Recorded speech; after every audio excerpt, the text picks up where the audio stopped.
धर्म के नाम से, भगवान के नाम से वोट लेके राज करने का काम करते हैं, ऐसे लोगों का मैं गैर विरोधी हूं और विरोध करता रहूंगा। कि जो व्यक्ति उनके समाज का नहीं हुआ, जो व्यक्ति उसकी पार्टी का नहीं हुआ, वो तुम्हारा कतई नहीं हो सकता है। आज मुझे कहते हैं एमएलए साहब बहुत बड़ा दिग्गज आदमी है, बहुत पैसा है, टक्कर लेनी पड़ेगी कहते हैं। मैंने कहा मैं नहीं लड़ रहा हूं, डूंगरपुर बांसवाड़ा की जनता चुनाव लड़ रही है। लेकिन राणा प्रताप के साथ में जो सेना थी वो तनका वाली सेना नहीं थी, वचन वाली सेना थी और वो दिलों की सेना थी। और इस लड़ाई में, इस मैदान लोकसभा क्षेत्र में मुझे उम्मीद है पैसा वाली सेना नहीं टिकेगी, वचन वाली सेना टिकेगी। क्योंकि उनके साथ जो सेना है वो पैसा वाली सेना है, तनका वाली सेना है, तहारी वाली सेना है, और हमारा साथ वचन वाली सेना है, स्वाभिमान से जीने वाले लोग हैं। सभी साथियों को जय जोहार। मेरा वक्तव्य शुरू होने से पहले मैं ये जो धरती है बासिया सरकोटा की धरती को नमन। इस मंच पे जो जिनकी प्रतिमाएं लगी हैं, इन सारे महापुरुषों को मेरी ओर से नमन करना चाहूंगा। जिस महान व्यक्ति ने हमारे भारत देश का एक महान संविधान बनाया है, विश्व का सबसे बड़ा जो लिखित संविधान बनाया है, बाबा भीमराव अंबेडकर जी को नमन। उस संविधान में आदिवासी समाज का प्रतिनिधित्व करने वाले जयपाल सिंह मुंडा जी को नमन। और इस आदिवासी इलाके के अंदर जब राजा रजवाड़ा अंग्रेजों का जो शासन चलता था,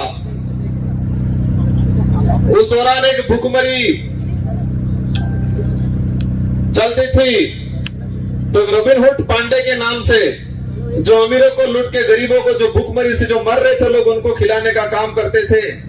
उन रॉबिन हुड पांडे टाटा मामा को नमन करना चाहूंगा। इस पूरे इलाके में अगर भक्ति के क्षेत्र में बात करें और भक्ति के माध्यम से, शांति के माध्यम से आदिवासी समाज के अंदर जन जागृति लाके अंग्रेजों और राजा रजवाड़ों की गुलामी से बाहर लाने का काम किया। गोविंद गुरु महाराज को भी नमन करना चाहूंगा। इन्हीं क्रम में हमारे जितने जो योद्धा हैं, और हम मां बालेश्वर जी को नहीं भूल सकते, जिन्होंने इस बांसवाड़ा पूरे जिले के अंदर आदिवासी समाज है, अन्य समाज है, सारे समाजों को एकजुट करके यहाँ के हक अधिकार को लेके इस क्षेत्र में काम किया। उनको भी नमन करना चाहूंगा। और मैं कोशिश करूंगा कि जितने जो महापुरुषों के मैंने जो नाम लिए और महापुरुषों के जो विचार थे, उन विचारों को जन जन तक पहुंचाने के लिए उन्होंने जो संघर्ष किया, उन्हीं विचारों को आगे बढ़ाने का काम मैं और मेरी भारतीय आदिवासी पार्टी करेगी और आने वाले समय में अनवरत करती रहेगी। इन विचारों को आगे बढ़ाएंगे। साथियों, पूर्व वक्ताओं ने हर प्रकार की बात बताई, हमारे क्षेत्र की बात बताई, आदिवासी समुदाय के हक अधिकार को लेकर बात बताई। और ये हमारा जो देश है एक लोकतांत्रिक देश है, और उस लोकतांत्रिक देश में विचारों के आधार पे जनता इन पार्टियों को मत देती है, उन नेताओं को मत देती है और विधानसभा लोकसभा में भेजती है। आज मुझे भी 84 की जनता ने दूसरी बार विधायक बनाया, और वो भी राजस्थान की 200 विधानसभा के अंदर। उस दौरान 199 विधानसभा में एक साथ चुनाव हुआ था, और उसमें परसेंटेज के मामले में सबसे अधिक मतदान 84 की जनता ने मुझे बहुमत देकर जिताया था। उससे पहले 2018 में मुझे जिताया 84 की जनता ने। और आज मेरा सौभाग्य है, डूंगरपुर बांसवाड़ा की जो जनता है, उस जनता की भावना थी कि ये व्यक्ति हमारे क्षेत्र का आदिवासी समुदाय के हक अधिकार की बात को लेके, एससी समुदाय के हक अधिकार की बात को लेके, माइनॉरिटी समुदाय के हक अधिकार की बात को लेके, और साथ ही क्षेत्र के अंदर अन्य समुदाय जो मानवता में विश्वास करता है, इन सारे लोगों की जो भावना है, उनकी बात है लोकसभा में ये व्यक्ति पहुंचाएगा। ये आपने विचार किया, और आपके विचारों से हमारे पार्टी की जो सिलेक्शन प्रणाली है, इस भारत आदिवासी पार्टी में हाईकमान नहीं होता है, और इस पार्टी में हाईकमान आम जनता, आम कार्यकर्ता होती है। और आपकी भावना के अनुरूप मुझे इस लोकसभा क्षेत्र का सांसद प्रत्याशी बनाया, और मैं उम्मीद करूंगा कि जिस भावना से आपने मेरा सिलेक्शन किया है, उसी भावना से मेरा इलेक्शन भी करोगे, ये मुझे उम्मीद है आप सबसे। मैं आप सबको भरोसा भी दिलाना चाहूंगा, इस देश को आजाद कराने में, इस क्षेत्र के अंदर आजादी से पहले जो शोषणकारी नीति वाले लोग थे, उनके खिलाफ ये जो जितने जो महापुरुष हैं, उन महापुरुषों ने अपने विचारों के माध्यम से इस क्षेत्र में जन जागरण किया, लोगों को जागरूक किया, और अपने हक अधिकार के प्रति लड़ने के लिए प्रेरित किया। और मैं वही विचार, ये जो महापुरुष हैं, उन महापुरुषों के जो उद्देश्य थे, इन उद्देश्यों को उन्हीं के विचारों के माध्यम से मैं पूरे करने की कोशिश करूंगा। साथ ही आज का जो कार्यक्रम है, अनुसूचित क्षेत्र में आरक्षण व्यवस्था, आरक्षण को लेकर महासम्मेलन,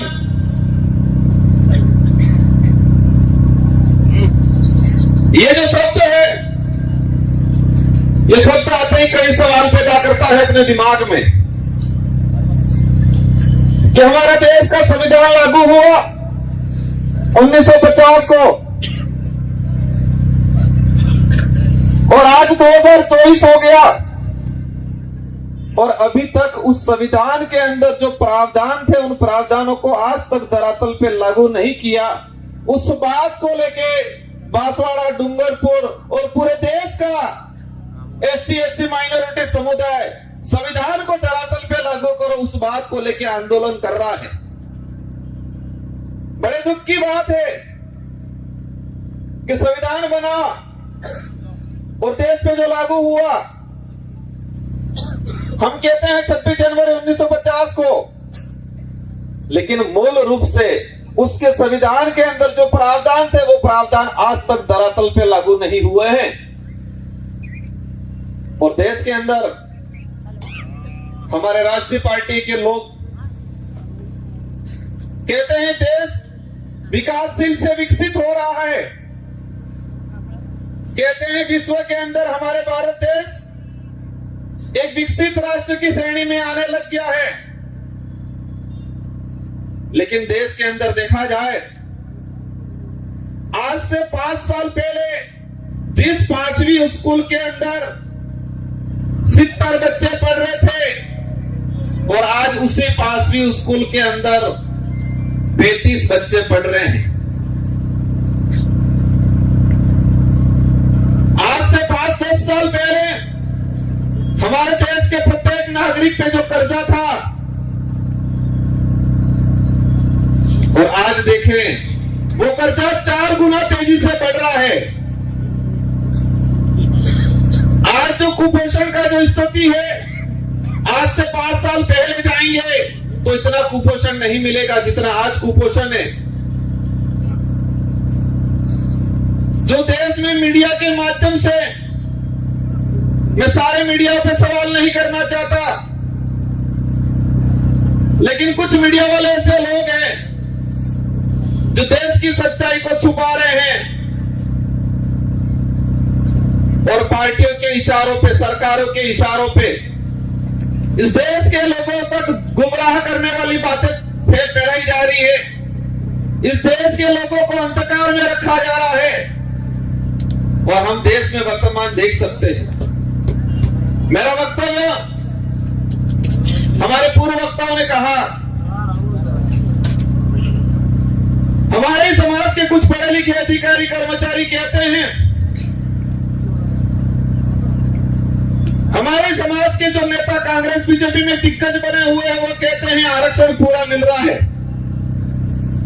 कोई कहता है आरक्षण की जरूरत नहीं है, कोई कहता है कि आरक्षण मिलना था मिल गया और फालतू गुमराह कर रहे हैं। हमारे क्षेत्र की जनता विचार करती है, हम कहते हैं आरक्षण मिलना चाहिए, वो कहते हैं आरक्षण मिल गया, कोई कहता है आरक्षण पूरा मिल रहा है। और हमारे क्षेत्र की जनता कंफ्यूज रहती है कि हकीकत क्या है। हमारा पढ़ा लिखा बेरोजगार युवा वो भी कंफ्यूज रहता है कि आरक्षण क्या है। और दुख की बात यह है कि हमारे पाठ्यक्रम में बेमतलब की चीजें डाली जा रही है।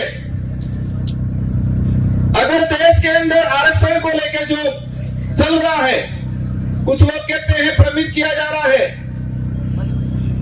देश के आरक्षित वर्ग को, युवाओं को अगर क्लियर करना चाहिए था तो संविधान के अंदर जो आरक्षण व्यवस्था रखी गई है उसको हमारे पाठ्यक्रम में लागू कर दिया होता तो आज हर युवा को पता होता कि मेरा रिजर्वेशन संविधान के अंदर इतना है, शेड्यूल एरिया में इतना है, नॉन शेड्यूल एरिया में इतना है। लेकिन होता क्या है, वो आरक्षित वर्ग का युवा आरक्षण को जान जाएगा, समझ जाएगा, संविधान में प्रावधान क्या है समझ जाएगा, तो वो सवाल खड़ा करेगा उन राष्ट्रीय पार्टियों से, उन नेताओं से जो आते हैं कहते हैं कि राम के नाम से वोट देना। कहते हैं कि नहीं कहते हैं? इन लोगों ने कभी ये नहीं कहा कि बेरोजगारी खत्म करेंगे, बेरोजगारी खत्म करने के नाम से वोट देना, ये बोला उन्होंने। इस क्षेत्र में शिक्षा में गिरावट हो रही है, शिक्षा के क्षेत्र में हम काम करेंगे इसके नाम से वोट देना, ये नहीं बोला। और इस देश का दुर्भाग्य है कि इस देश में ऐसे नेता पैदा हुए हैं जो खुद के समाज का तो भला नहीं किया, लेकिन जिस पार्टी का खाया, जिस पार्टी में पद प्राप्त किए, ऊंचे ओहदे पे गए, उस पार्टी के भी नहीं हुए।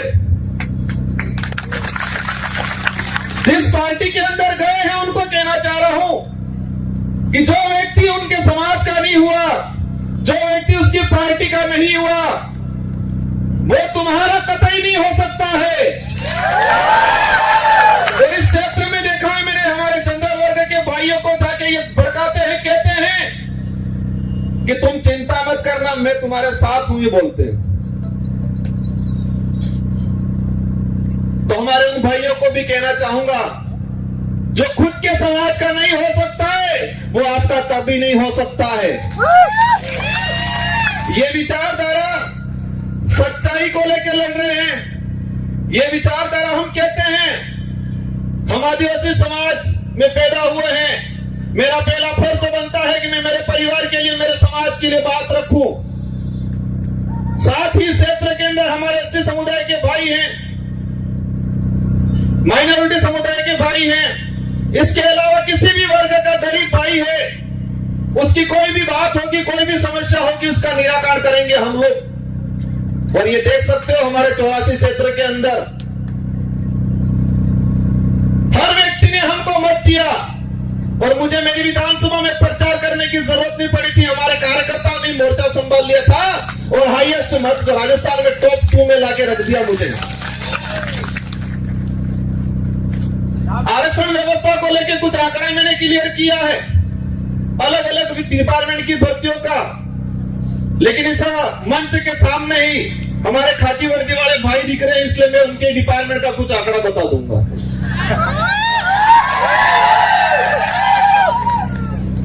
मैंने एक लेटर लिखा था 2020 में कि अनुसूचित क्षेत्र के अंदर आरक्षण व्यवस्था को लेकर 2013 के अंदर जो अधिसूचना जारी की है वो इस क्षेत्र के लिए काला कानून है, ये वर्ड यूज किया था मैंने अनुसूचित क्षेत्र के 1700 सरपंचों को पत्र लिखा था, सारे एमएलए एमपी को पत्र लिखा था, पूर्व एमएलए प्रधान को पत्र लिखा था। मैंने 2000 के करीब लेटर लिखे थे और उस लेटर में हेडिंग लिखी थी कि 2013 की अधिसूचना आदिवासी समुदाय के लिए काला कानून है, ये वर्ड यूज किया था मैंने। और उसी वर्ड को मैं आज एक्सप्लेन करना चाहूंगा मैंने क्यों बोला था। ये समय का अभाव है, मैं शॉर्टकट निपटूंगा। हमारे साथ जो अन्याय हुआ है, हमारे साथ जो धोखा हुआ है, हमारे युवाओं की भावना के साथ खिलवाड़ हुआ है, वो सभी गांठ बांध के रखना है, वो गुस्सा अंदर समाहित करके रखना है। और जब लोकतंत्र में एक अवसर आता है हर 5 साल में, उस दिन ये बदला एक साथ लेना है और उनका रगड़ा निकालना है। 2013 की अधिसूचना हुई पुलिस डिपार्टमेंट की भर्ती 2013, 2016 और 2018, 3 भर्तियों के अंदर 2312 कुल पद आए। मैं ये आज इसलिए कहना चाह रहा हूं कि इन्हीं कमल कांग्रेस के नेताओं ने और मुख्य रूप से 2013 में जो मंत्री थे, वर्तमान विधायक थे, जो ईडी के डर से आज भाजपा में चले गए, उनके ही कर कमलों से यह लागू किया गया। अब इसमें क्या है प्रावधान? इन 3 भर्तियों की बात करें, कांस्टेबल भर्ती 2312 कुल पद आए। प्रावधान यह किया गया 45% एसटी को, 5% एससी को और 50% ओपन कैटेगरी को दे दिया जाएगा। मतलब ओपन कैटेगरी में कोई भी जा सकता है, एससी का व्यक्ति जा सकता है, एसटी का व्यक्ति जा सकता है, ये बात बोली उन लोगों ने। लेकिन आंकड़ा क्या आता है? मैं ऑल ओवर अगर बात करूं, एसटी को मिले 828, 2312 में से एसटी को मिले 828 और वो 35% पद मिले, 45% पूरा नहीं मिला। वही बात करें ओपन कैटेगरी के जो पद आए 1156 और उनको मिले 1359, और उसमें एसटी एससी का रिजर्व कैटेगरी के लड़के गए 12 लड़के। और वही ये सामने खड़े में कहना चाह रहा, उनकी पदोन्नति होती है, उनके पदों की गणना अपने कैटेगरी में लेते हैं। और कुछ नेता कहते हैं, ये बात इसलिए एक्सप्लेन कर रहा हूं मैं, हर व्यक्ति को अपना हक मांगने का अधिकार है। एक बाप के अगर 4 बेटे हैं, 3 बेटों के साथ अन्याय होता है और एक बेटा ही सारी जमीन लेके खड़ा खाता है, तो क्या 3 बेटे आवाज नहीं उठाएंगे? तो इस क्षेत्र में हमारा अन्य समाज का व्यक्ति रहता है, उनसे भी कोई दुश्मनी नहीं है, उनकी भी वाजिब मांग को हम रखेंगे। लेकिन हमारा फर्ज बनता है, जिस सर्टिफिकेट लगा के हम यहाँ पर आए हैं, उस सर्टिफिकेट के आधार पर एमएलए एमपी बनते हैं, तो जिस समाज का सर्टिफिकेट लगाया है, उस समाज के हक अधिकार के लिए अगर हम नहीं बोलते हैं तो कौन बोलेगा? इस आधार पर पुलिस भर्ती का अगर देखा जाए तो हमारे लड़कों का 300 पद के आसपास नुकसान हुआ। उस मां पे क्या गुजरी होगी जिस मां ने बच्चे को अपनी जमीन, अपने जेवरात गिरवी रख के बच्चे को पढ़ाया होगा, उम्मीद की होगी मेरा बच्चा पुलिस कांस्टेबल की तैयारी कर रहा है, नौकरी लगेगा। लेकिन इस प्रकार की अधिसूचना के कारण वो बच्चा आज नौकरी नहीं लगा और वो बच्चा आज गुजरात में जाके मजदूरी कर रहा है और उस मां के सपने अधूरे के अधूरे रह गए। ये लड़ाई उनके लिए है, सूद समेत वसूल करेंगे। और ये किसी समाज को हम दोष नहीं देना चाह रहे हैं, हम दोष उस नेताओं को देना चाह रहे हैं जिन्होंने अपनी बेटियां भरने का काम किया, टिकट लेने का काम किया और इतना कमा लिया तो बीडी के डर से भाग गए। गजब सुनता हूं मैं। एक दिन कहते थे, हम पे आरोप लगाए और फिर बाद में 2 दिन बाद कहते हैं ये तो जुमला था। कहते हैं कि मोदी ने जुमला दिया था और आज कहते हैं कि मोदी के विजन से प्रभावित होकर गया हूं। मोदी जी के जुमले के विजन से प्रभावित होके गए हैं, इसका मतलब ये क्लियर है कि वो भी जुमलेबाज से कम नहीं है। हमें उनसे भी पर्सनली कोई लड़ाई नहीं है, उनके कोई जमीन का बंटवारा हमारा नहीं है, लेकिन उनको इस क्षेत्र की जनता ने बड़ा लीडर माना था। हमारे बड़े बुजुर्गों ने आशा रखी थी उनसे कि ये नेता है बड़ा, हमारे लिए हमारे क्षेत्र के लिए कुछ अच्छा करेगा। इन आशाओं पे पानी फेरने का काम किया है। मुझे कई जगह से जानकारी मिली, बुजुर्ग लोग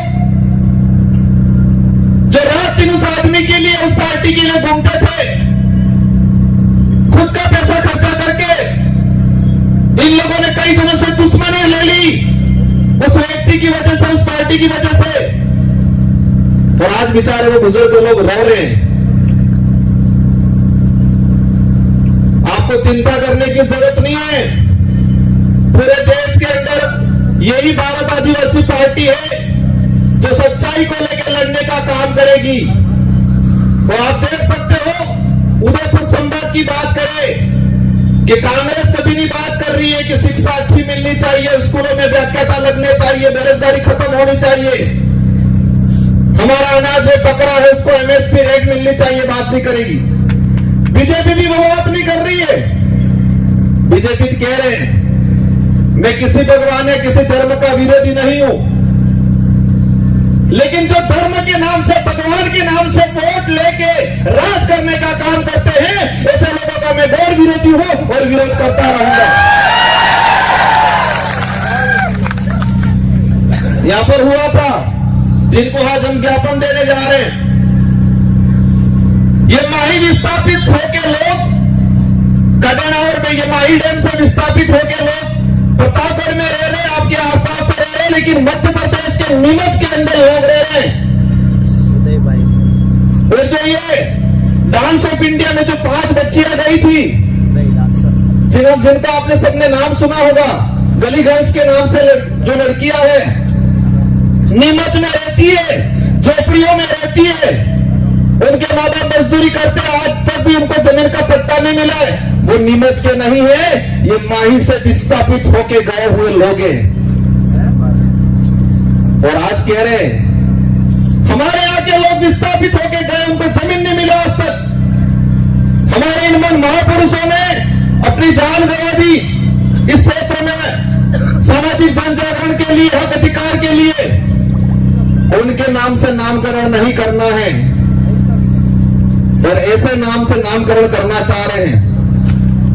करना है कि इस क्षेत्र में जो लोग थे, किसी भी समाज का व्यक्ति हो, एससी का हो, ओबीसी का हो, किसी भी जिस व्यक्ति ने इस क्षेत्र के लिए काम किया है, मामा बालेश्वर आदिवासी नहीं थे, लेकिन आदिवासी समाज आज उनको भगवान की तरफ पूछता है क्योंकि आदिवासी के लिए काम किया।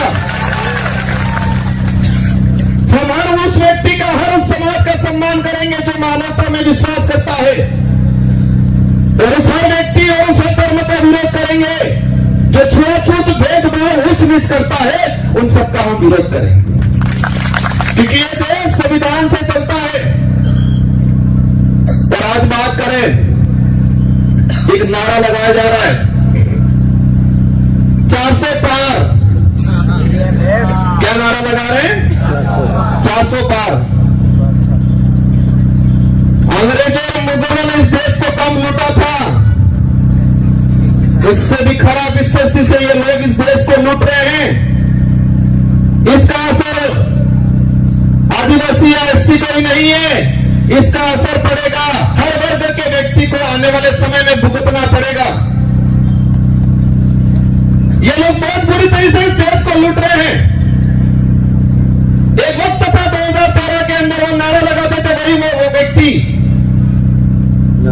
कि न खाऊंगा न खाने दूंगा, और आज जितने देश के अंदर खाने वाले लोग थे उन सबको वो साथ में मिला के कह रहे कितना लाओ लाओ बंटवारा करते हैं। ये सारी बातें होगी, लेकिन हमको करना क्या है?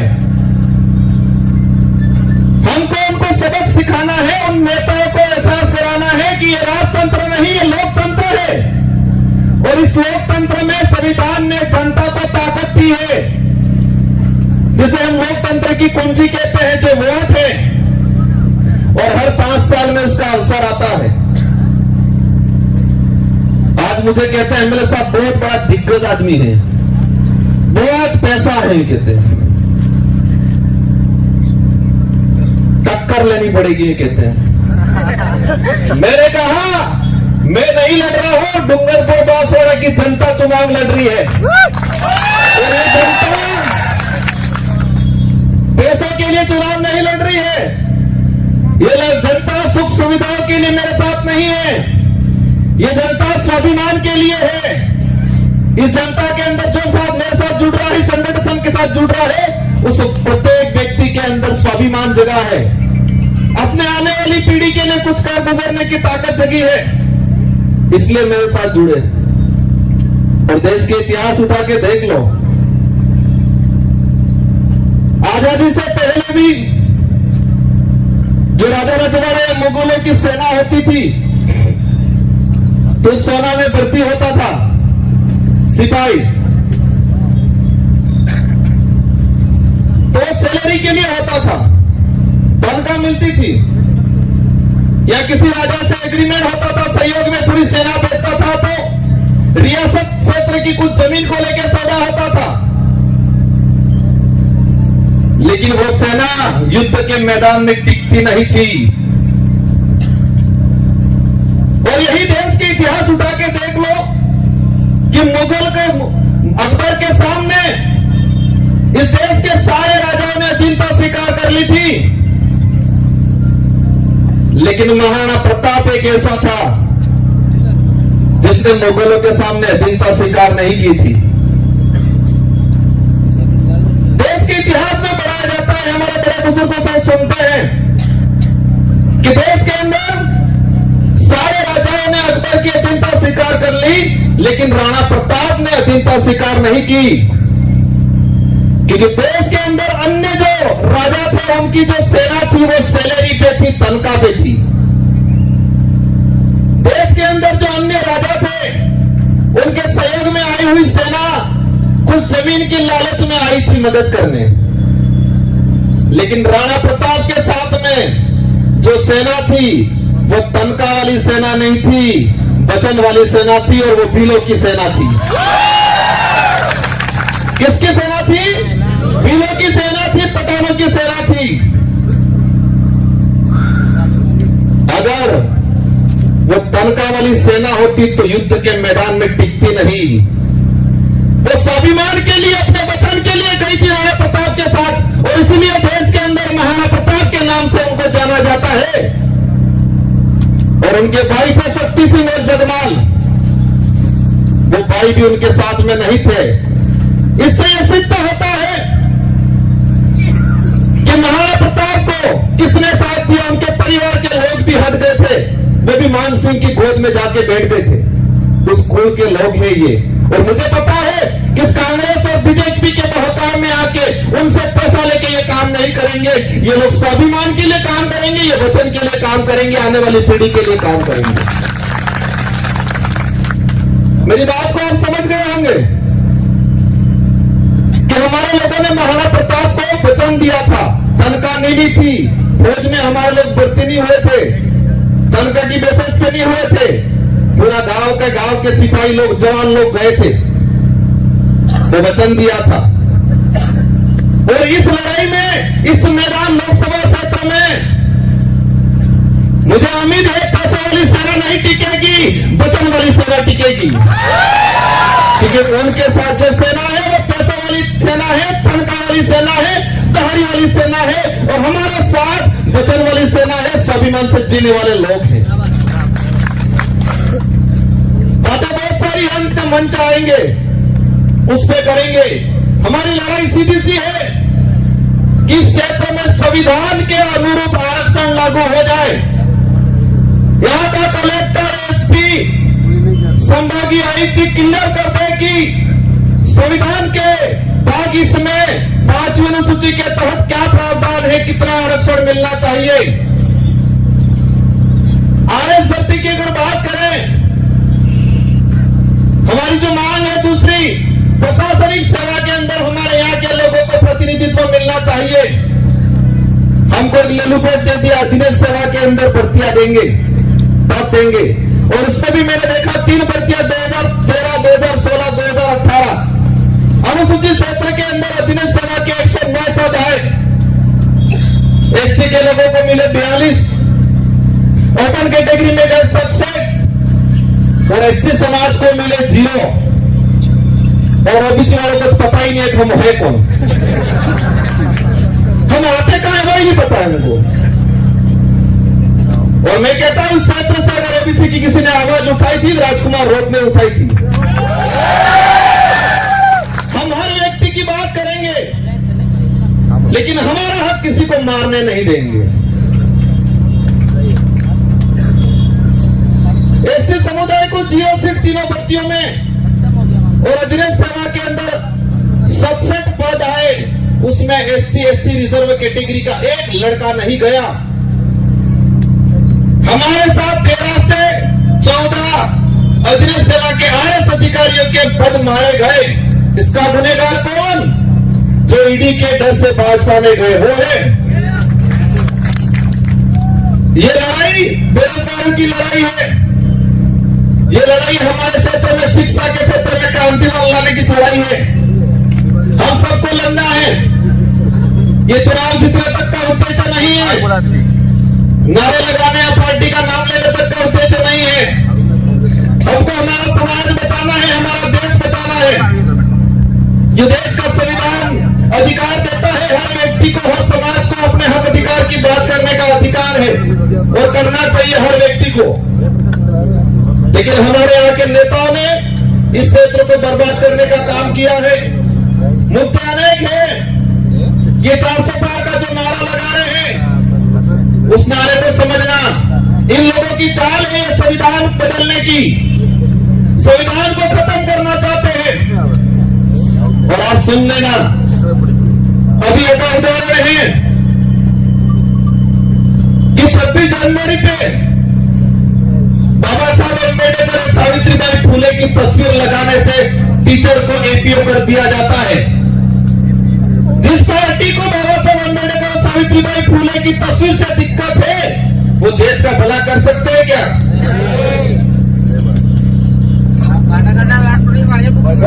ये अंग्रेजों से भी बदतर स्थिति देश की करने वाले हैं। और हम सबको मिलके, और ये पार्टी कोई क्षेत्रीय पार्टी या इस डूंगरपुर, बांसवाड़ा, उदयपुर तक सीमित रहने वाली नहीं है। ये पार्टी अरब सागर से लगा के बंगाल की खाड़ी तक जितने जो स्टेट पड़े हैं, और हमारे साथ हर व्यक्ति जुड़ रहा है। हम सच्चाई की लड़ाई लड़ रहे हैं। आने वाले समय में मुझे उम्मीद है मेरी बात पे आप गौर करोगे कि युद्ध के मैदान में सैलरी वाली जो तनख्वाह वाली सेना नहीं टिकती है, युद्ध के मैदान में वचन वाली और स्वाभिमान वाली सेना टिकती है। और वही सेना मेरे साथ है। मुझे पता है हमारे लोग गरीब है, कमजोर है हमारा कार्यकर्ता, लेकिन मुझे यह भी पता है कि उस व्यक्ति के अंदर जमीन जिंदा है, उसका स्वाभिमान नहीं मरा है।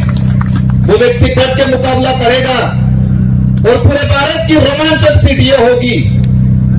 और मुझे दुख भी है, मेरे 84 के कार्यकर्ताओं का दुख है, मेरा भी दुख है कि 84 की जनता ने शानदार मैंडेट दिया था मुझे। मेरी भी इच्छा थी मैं 84 के अंदर ही रहूं, मेरे कार्यकर्ताओं की भी इच्छा थी 84 के अंदर रहूं, लेकिन बांसवाड़ा वाले ही नहीं माने। तो आपको ये तिरवाने का काम करना है और ये बेड़ा पार करना है। इन्हीं शब्दों के साथ आप सबको धन्यवाद।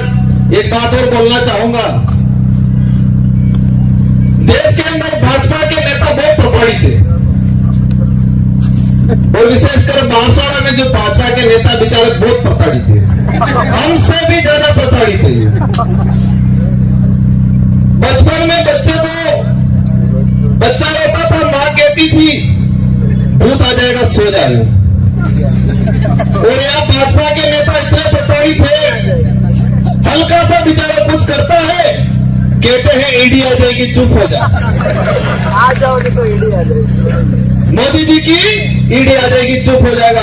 वो चाहता बहुत कुछ से बेचारा, पर अंदर से डर हुआ है। उनको भी कहना चाहूंगा, आप चिंता मत करो, आपके विचारों को यहाँ रखने का अवसर मिलेगा। इस संगठन के साथ जुड़ो और इस क्षेत्र की जनता के लिए, युवाओं के लिए, हक अधिकार के लिए आगे बढ़ो। हम आपके साथ में लेकर चलने का काम करेंगे। इन्हीं शब्दों के साथ आप सबको धन्यवाद, आभार। जय जवाहर, जय भारत, जय संविधान।